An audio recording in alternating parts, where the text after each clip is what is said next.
Hello दोस्तों, आपका स्वागत है मेरे इस यूट्यूब चैनल पर। दोस्तों, आज मैं आपके लिए आपकी खिदमत में एक और नए इंटरेस्टिंग टॉपिक पर वीडियो पेश करने जा रहा हूं। सो प्लीज़ इस वीडियो को बिना स्किप किए लास्ट तक देखना। वीडियो अच्छा लगे तो वीडियो को एक लाइक ज़रूर कर देना। आप मेरे चैनल पर नए हो तो चैनल को सब्सक्राइब ज़रूर कर देना। अगर आप मेरे चैनल के अच्छे वीडियोस देखना चाहते हो तो मेरे इस वीडियो के ऊपरले वाले हिस्से में जो आई बटन दिया हुआ है उसके ऊपर क्लिक करके मेरे कुछ अच्छे वीडियोस भी आप देख सकते हो। और आप मेरे चैनल के सारे वीडियो अगर आप एक्सेस करना चाहते हो, देखना चाहते हो, तो मैंने इस वीडियो के लिंक डिस्क्रिप्शन में मेरे चैनल का लिंक दिया है। उस लिंक पर क्लिक करके आप मेरे चैनल पर पहुंच सकते हो और बाकी के वीडियो भी आप देख सकते हो। तो चलिए आज की वीडियो की शुरुआत करते हैं बिना किसी वक्त को ज़ाया किए हुए। दोस्तों, सन 1958 में स्पेस में प्रस्थापित किए गए या फिर लॉन्च किए गए स्पुतनिक 1 जो दुनिया का एवं रशिया का प्रथम सैटेलाइट था, यानी प्रथम उपग्रह था। उनके बाद दुनिया के अलग अलग देशों ने तकरीबन 6000 से भी ज़्यादा उपग्रह यानी कि सैटेलाइट्स को स्पेस में लॉन्च किए थे। लेकिन उनमें से आधे से ज़्यादा उपग्रह अब निष्क्रिय हो चुके हैं क्योंकि उसकी आवर्धता खत्म हो चुकी है। उसकी वजह से वो अवकाश में निष्क्रिय है, डॉर्मेंट हो गए हैं। लेकिन ये सभी देश एक और उनके मुकाबले इलोन मस्क की कंपनी स्टारलिंक ने 2 साल में तकरीबन 1000 से भी ज़्यादा उपग्रह पृथ्वी की लो ऑर्बिट में लॉन्च कर दिए हैं। यानी लो ऑर्बिट यानी कि जो ऑर्बिट होती है पृथ्वी, जो निचले सतह में होती है पृथ्वी के वातावरण से, यानी कि अवकाश जब शुरू होता है उससे भी नीचे के सतह में जिसे कहते हैं जो आवरण होता है, जिसको हम लो ऑर्बिट कहते हैं। मतलब साफ है कि तकरीबन अगले 5 सालों में विश्व के जितने उपग्रह हैं उनसे स्टारलिंक के उपग्रहों की संख्या बढ़ जाएगी। लेकिन इतने उपग्रह लॉन्च करने का स्टारलिंक का मकसद क्या है, तो चलिए जानते हैं इस वीडियो के जरिए। दोस्तों, पूरी दुनिया को सैटेलाइट के जरिए दूर दराज के इलाकों में रहने बसने वाले लोगों को इंटरनेट प्रोवाइड करने का उसका मुख्य मकसद है। दोस्तों, जैसे कि आप जानते हो कि इंटरनेट घर बैठे आई हुई एक ज्ञान की गंगा भी है। तो ऐसा माना जाता है कि कुछ महीनों के अंत तक स्टारलिंक के जरिए इंटरनेट यूज़ करने वाले यूज़र की संख्या बढ़कर तकरीबन 10,000 से भी ज़्यादा हो गई है। खास करके उसके जो स्पेस इंटरनेट जो प्रोवाइड करता है स्टारलिंक, उसके सबसे ज़्यादा सब्सक्राइबर्स या फिर उपभोक्ता अमेरिका में है। उसके अलावा जो यूनाइटेड किंगडम में भी है और यूरोपियन यूनियन में भी है। हाल में ही ये सुविधा अमेरिका, यूनाइटेड किंगडम और यूरोपियन यूनियन कुछ देशों तक सीमित है, लेकिन उनका मुख्य टारगेट भारत और चीन है, क्योंकि भारत और चीन जो जिसे कहते हैं जनसंख्या के मामले में यानी कि पॉपुलेशन के मामले में विश्व में पहले एवं दूसरे नंबर पर है। चीन हमारे से एक कदम आगे है। अगर वहाँ जो स्टारलिंक अच्छा प्रोपेगेंडा करेगा, अपने स्पेस इंटरनेट प्रोवाइड करने की खूब सारे फ़ायदे समझाएगा और अपने जो कंपनी है स्टारलिंक, तो उसको ज़्यादा कॉन्ट्रैक्ट मिलेंगे और स्पेस इंटरनेट जितने लोग स्पेस इंटरनेट हासिल करने के जुड़ जाएंगे इस कंपनी से, स्टारलिंक से, तो स्पेस इंटरनेट उतना ही सस्ता होता चला जाएगा।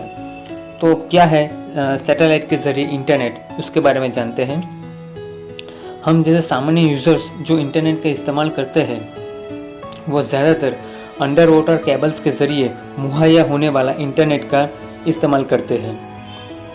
पूरे विश्व का 95% इंटरनेट ट्रांजैक्शन समुद्र में बिछाए गए अंडर वाटर केबल्स के ज़रिए होता है। पूरे विश्व के समंदर में ऐसे 12 लाख किलोमीटर जितने लंबे केबल्स बिछाए गए हैं। यानी अंडर वाटर जो केबल्स होते हैं, जो समंदर के अंदर बिछाए होते हैं इंटरनेट प्रोवाइड करने के जो केबल्स, उसके ज़रिए हमारे घर पर इंटरनेट आता है।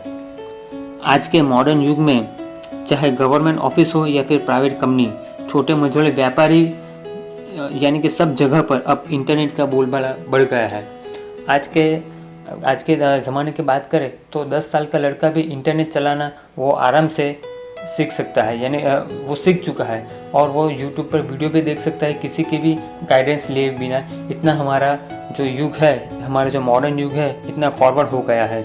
जंगल जैसे दूर दराज के इलाकों में रहने वाले आम उपभोक्ता के लिए केबल्स को लंबा करने का या फिर अन्य कोई वैकल्पिक व्यवस्था की आपूर्ति करने के लिए इंटरनेट प्रोवाइडर कंपनी और ग्राहक जो कस्टमर है उन दोनों के लिए महंगा हो सकता है। यहाँ ज़रूरत होगी सैटेलाइट इंटरनेट की। दोस्तों, अमेरिका की बात करें तो अमेरिका में शहरी इलाकों में सैटेलाइट इंटरनेट का महत्तम उपयोग होने लगा है, क्योंकि शहरों में इंटरनेट के कनेक्शन के लिए केबल्स के गुच्छे बढ़ते चले जा रहे हैं और उसी के बदले अगर डिश फिट की जाए तो केबल्स की ज़रूरत ही नहीं होगी। अगर किसी सिटी या फिर किसी राज्य की सरकार अपने राज्य में स्मार्ट सिटी बनाना चाहती है तो ऐसे केबल्स को कम से कम करना होगा और कंसील्ड वायरिंग का कंसेप्ट अब धीरे धीरे बढ़ने लगा है। हमारे हिंदुस्तान में भी ये कंसेप्ट धीरे धीरे उसका प्रचार प्रसार होने लगा है। पिछले तकरीबन 5-7 सालों में सैटेलाइट इंटरनेट का मार्केट तकरीबन $1 ट्रिलियन तक पहुंच गया है। ऐसे में कौन से आईटी कंपनी बहती गंगा में हाथ धोना नहीं चाहेगी। लेकिन इस फील्ड में कई चुनौती होने के बावजूद विश्व के जो बड़े टेक्नोक्रेट्स हैं या फिर बिजनेसमैन हैं, जैसे कि इलॉन मस्क है, जेफ बेजोस है और रिचर्ड ब्रांसन है, इस सैटेलाइट इंटरनेट प्रोवाइड करने की रेस में अब जुड़ चुके हैं। अमेरिका में अब तक वायासेट जैसी बड़ी कंपनियां व्यापक तौर पर सैटेलाइट इंटरनेट प्रोवाइड कराने लगी है। अमेरिका के कुछ जगहों पर ऑनलाइन गेमिंग खेलने वाले फुल स्पीड के लिए सैटेलाइट इंटरनेट का ज़्यादा इस्तेमाल करते हैं, पर डायल अप इंटरनेट की रफ्तार धीमी होती है इस सैटेलाइट इंटरनेट के मुकाबले। उपग्रहों के लिए यानी ये जो स्पेस इंटरनेट है किससे मुहैया होगा, तो जरिया बनेगा सैटेलाइट्स। तो ये सैटेलाइट्स है या फिर उपग्रह है, उनके लिए तीन भ्रमण कक्षा होती है, यानी कि 3 ऑर्बिट होती है। पहली होती है लो ऑर्बिट, दूसरी होती है मीडियम ऑर्बिट और तीसरी होती है जियो सिक्वेनाइज्ड ऑर्बिट। उपग्रह कौन से भ्रमण कक्षा में है उसका इफेक्ट इंटरनेट की स्पीड पर होता है। यानी जो उपग्रह लो ऑर्बिट से इंटरनेट फ्रीक्वेंसी भेजता है पृथ्वी पर, उसी उपभोक्ता के इंटरनेट की स्पीड दूसरों के मुकाबले ज़्यादा होगी। अगर मीडियम ऑर्बिट में है तो लो ऑर्बिट से थोड़ी कम आएगी उसकी स्पीड, और जियो सिक्वेनाइज्ड ऑर्बिट से अगर जो इंटरनेट की जो फ्रीक्वेंसी है तो पृथ्वी पे आएगी तो इंटरनेट की स्पीड दोनों के मुकाबले थोड़ी कम होगी। इस सैटेलाइट इंटरनेट के भी बड़े फ़ायदे हैं। इसका सबसे बड़ा फ़ायदा ये है कि भूकंप जैसी कुदरती होनारत या फिर कुदरती आपदा के दौरान सैटेलाइट इंटरनेट की स्पीड पर कोई खास फर्क नहीं पड़ता, क्योंकि भूकंप के दौरान टावर गिर जाए लेकिन सैटेलाइट कनेक्शन तो चालू ही रहेगा, क्योंकि वो सैटेलाइट तो अंतरिक्ष में होता है, यानी उससे पृथ्वी से वो सैटेलाइट्स का कोई लेना देना नहीं होता। यानी कि इंटरनेट की स्पीड में थोड़ी बहुत फ्लक्चुएशन होगी लेकिन जो फ्रीक्वेंसी है वो मेंटेन रहेगी। और अगर टावर गिर भी जाए लेकिन सैटेलाइट कनेक्शन तो चालू ही रहेगा और आपकी इंटरनेट की स्पीड भी काफ़ी बरकरार रहेगी और स्मूथली आपका इंटरनेट चलेगा। लेकिन बारिश हो या फिर तूफान हो या फिर बाढ़ आए या सैलाब आए या फिर हरिकेन या फिर टॉर्नेडो जैसी परिस्थिति में आसमान साफ न होने से शायद सैटेलाइट इंटरनेट की स्पीड में कुछ हद तक कटौती होने के भी आसार हो सकते हैं। जब ये लॉन्च होगा तब अन्य इंटरनेट कनेक्शन के मुकाबले थोड़ा ज़रूर महंगा होगा, लेकिन जैसे जैसे स्पेस इंटरनेट या फिर सैटेलाइट इंटरनेट के जितने उपभोक्ता बढ़ते चले जाएंगे तब ये इंटरनेट का खर्चा जितने उपभोक्ता के बीच वो थोड़ा डिस्ट्रीब्यूट हो जाएगा, जिससे इंटरनेट जो स्पेस इंटरनेट की जो कॉस्ट है तो लॉन्ग टर्म के दौरान काफ़ी लो रहेगी। दूसरी आगे चलते हैं तो स्पेस ट्रैफिक की समस्या का मसला तो ज़रूर रहेगा, क्योंकि ऐसा माना जाता है कि इलोन मस्क तकरीबन 12 से 13 हज़ार उपग्रह पृथ्वी के लो ऑर्बिट में रखने वाला है और इससे स्पेस में भी उपग्रह यानी कि सैटेलाइट के बीच ट्रैफिक जाम की समस्या ज़रूर बन जाएगी।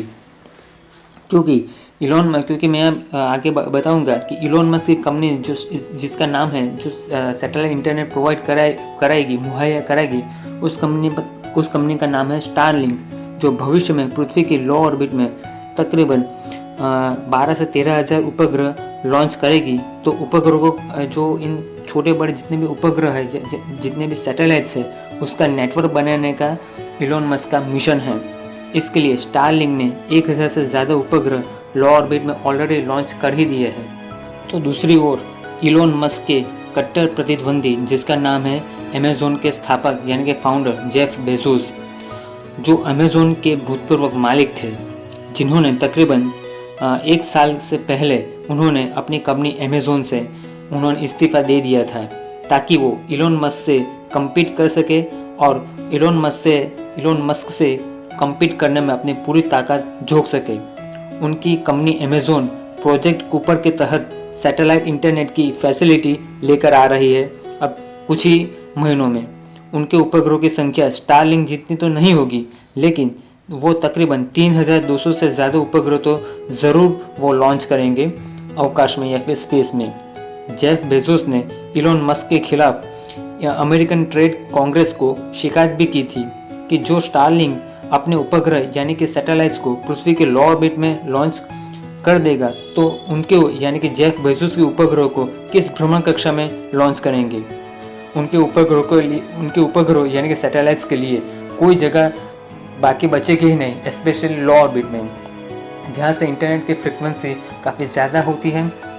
पृथ्वी पर उसके जो सिग्नल्स है उसके काफ़ी अच्छी तरह से आ सकेंगे और इंटरनेट की स्पीड बढ़ेगी। यानी कि लो ऑर्बिट में अगर जो वो सारे उपग्रह लॉन्च कर देंगे तो जेफ बेजोस कहाँ करेंगे, उसको तो मजबूरन मीडियम ऑर्बिट या फिर जियोसिंक्रोनस ऑर्बिट में ही लॉन्च करना होगा। लेकिन अब आलम यह है कि जिस तरह अप डाउन वाले लोग यानी कि पास होल्डर ट्रेन में अपना हक जमाते हैं या फिर सीट रोकने में अपना हक जमाते हैं, वैसे ही ये दोनों टेक्नोक्रेट्स उद्योगपति यानी कि ये दोनों टेक्नोक्रेट बिजनेसमैन स्पेस में अपने लो ऑर्बिट में अपने उपग्रह की जो पोजीशन है उसको डिसाइड करने के लिए यानी कि उसकी पोजीशन को रिजर्व करने के लिए आपस में भिड़ भी सकते हैं आने वाले कुछ सालों में, कुछ वक्तों में, क्योंकि इलोन मस्क काफ़ी महत्वाकांक्षी हैं और वो यही चाहेंगे कि जेफ बेजोस से वो हमेशा 1 या 2 कदम आगे ही रहे ताकि वो पूरी दुनिया में स्पेस इंटरनेट के मामले में अपनी मोनोपोली प्रस्थापित कर सके और उनके शेयरों के दाम भी टेस्ला की तरह आसमान छूने लगे। वो ये मंसूबा रखते हैं। लेकिन जेफ बेजोस भी पीछे हटने वालों में से नहीं है, वो ज़रूर अपनी कमर कसेंगे इलोन मस्क को पीछे रखने के लिए। इसलिए उन्होंने अपनी जो कंपनी है, दूसरी कंपनी ब्लू ओरिजिन, उनके ज़रिए भी उन्होंने पहले स्पेस ट्रैवल कर दिया है और अपने इरादे भी व्यक्त कर दिए हैं कि इलोन मस्क चाहे उनसे कितने भी आगे निकल जाए, लेकिन जेफ बेजोस अपने खुद के इरादे पूरे लोहे की तरह काफ़ी मजबूत है, उनका मनोबल काफ़ी मजबूत है, वो पीछे नहीं हटेंगे। तो दोस्तों, कैसे लगे आज की मेरी वीडियो? आई होप आज की वीडियो आपको ज़रूर पसंद आई होगी। अगर पसंद आए तो लाइक ज़रूर कर देना, अपने दोस्तों और रिलेटिव के साथ मेरे इस वीडियो को शेयर करना। आप अगर मेरे इस चैनल पर नए हो तो मेरे इस चैनल को सब्सक्राइब ज़रूर कर देना ताकि आने वाले मेरे ऐसे कई इंटरेस्टिंग वीडियो की नोटिफिकेशंस आप तक नियमित अंतराल तक पहुंचती रहे। So thank you.